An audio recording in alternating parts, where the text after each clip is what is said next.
Hi everybody, I'm Michelle Carre and welcome to Your Delicious Life, where each week we take a look at life from a different perspective and we either learn something new or we get reminded of something that we already knew.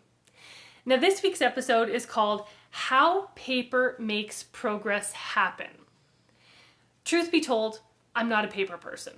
If I'm at a store and they offer to email me the receipt, I'm in, 100%. I hate paperwork. I will shred, recycle, delete, whatever I can to minimize the amount of paper in my life. However, there is one exception to this for me, and that's when it comes to my goals. I've read a ton of research and I've read a bunch of experts who cite similar research saying that when we write our goals down, it does something with our neurosystem and our bodies and our minds to really connect the dots on those goals. And we don't quite get that same connection when we just think about our goals and imagine them. Now, I will say there is a time and a place for meditation and visioning and imagining the ideal outcome that you're working toward. Absolutely. But it's also important to write down what it is that we're trying to accomplish. As you can see in my home, it's Christmas time already. I was really excited for some reason this year, wanted to get the Christmas decorations up. To be honest, it's a lot of work to put all this Christmas stuff up, and when it's only up for like 25 days, that's not enough. I wanted to see the fruits of my labor for longer. So it's Christmas here.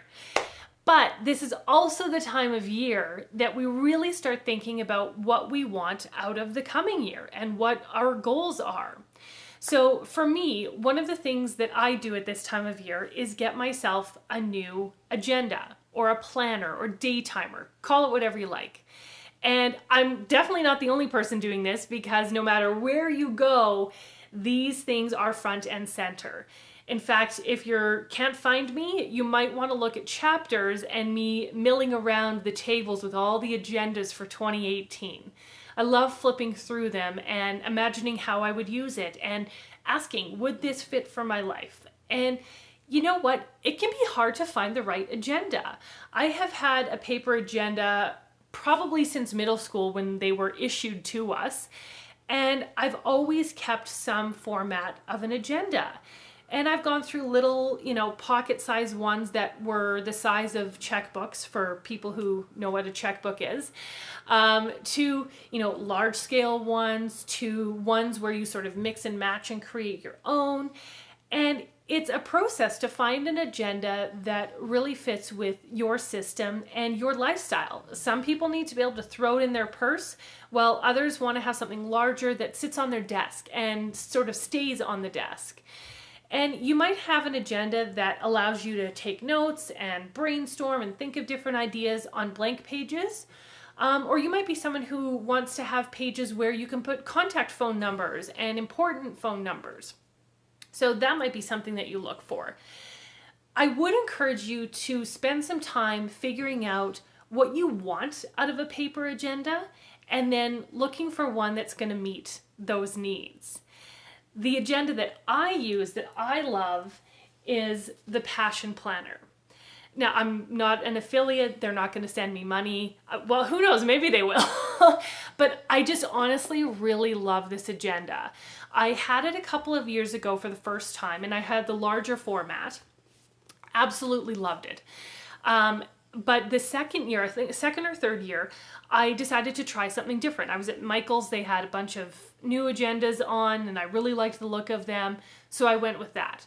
And although I liked it, I wanted to go back to my Passion Planner. So when I got the email in, I think it's September that usually comes out, that you could pre-order it, I was in all the way. So I'm very excited. I got the mini version this year, and I'm super excited about this agenda because it works for me.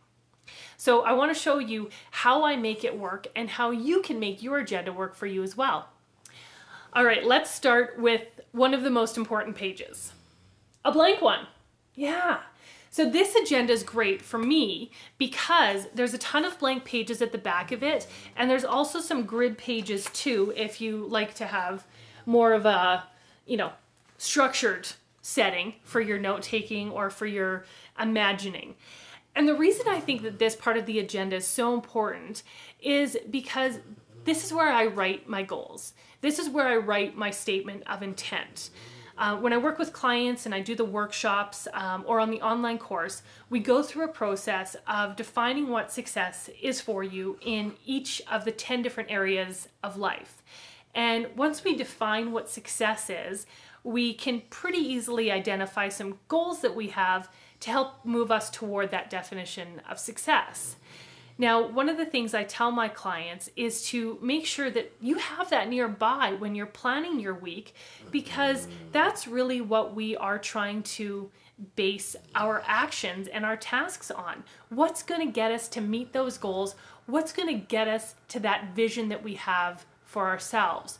So these blank pages are a favorite piece of the agenda for me because I write those things down, and then when I go to plan my week, that's where I start. I start at the very back of the book. I open that up. I read through those statements of intent. I review the goals that I have on the go right now.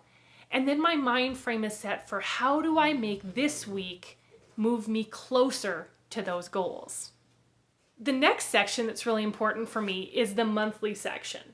Now, I love an agenda that offers a full month view because it's a way for me to look at the month in one shot. And there are certain tasks and certain things that we do on a monthly basis that would get lost if we were just looking at it week to week or day to day. So that's a really important piece for me.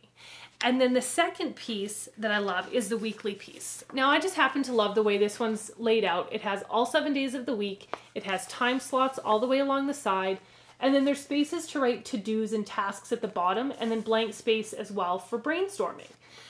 Again, you've got to find an agenda that works for you, but this is great for me because I use it to time block.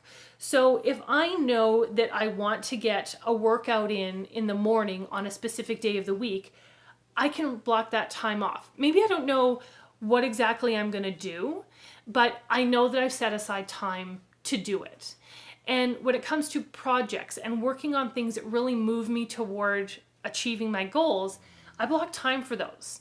Again, I don't know exactly what I'm going to do in that block, but I know that it's booked off for me and I know that I have time to work on it. And that really works well. The other thing you can do too is put in your weekly goals. So for example, if you want to have family dinner with your kids and your spouse 4 times a week, you can put that as one of your to-dos or your goals at the bottom. And then as you're working through your week, you can look at it and go, hey, I've done this once, twice. There's only a few days left in the week. We better make this happen 2 more times so that I can achieve my goal. And this can go for working out, or if you're trying to drink more water and you want to track that. You can track the progress of anything in an agenda like this if you just write down what you're trying to achieve and then make note of it when you're actually making it happen. I absolutely love having a paper agenda, and I'll probably never not have a paper agenda. But it's not the only thing that I use. I do use an online calendar as well, and that's where I can schedule appointments.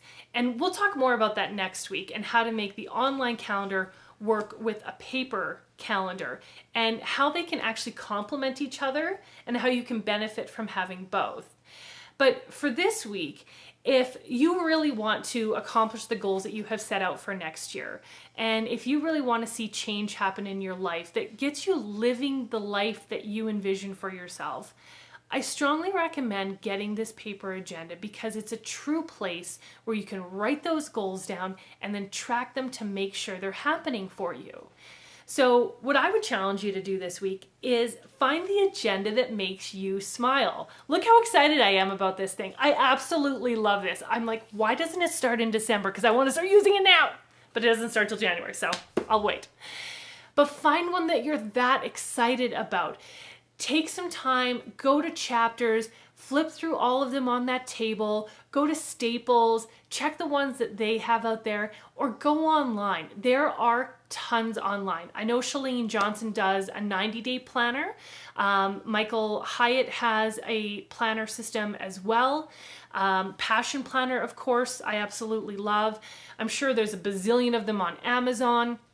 There's so many different places and different thought leaders that have different agendas and planners to choose from. So I would really encourage you to set aside some time for yourself this week to explore the different options and find one that you think will work for you. And you can start using it the way that I was suggesting, by writing your goals at the back and then by using the month view or the week view to really block out the times that are important for you to do certain tasks in. And that way it's scheduled and it's happening. One of my favorite quotes from Marie Forleo is, "If it's not scheduled, it's not real." And I completely agree with that.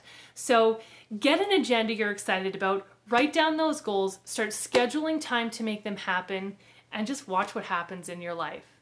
Thank you guys so much for watching. I want you to join me next week where I'm going to talk more about that online calendar, how to make that work for you, and how to make it work with a paper agenda as well. Take care, everyone. We'll see you next week.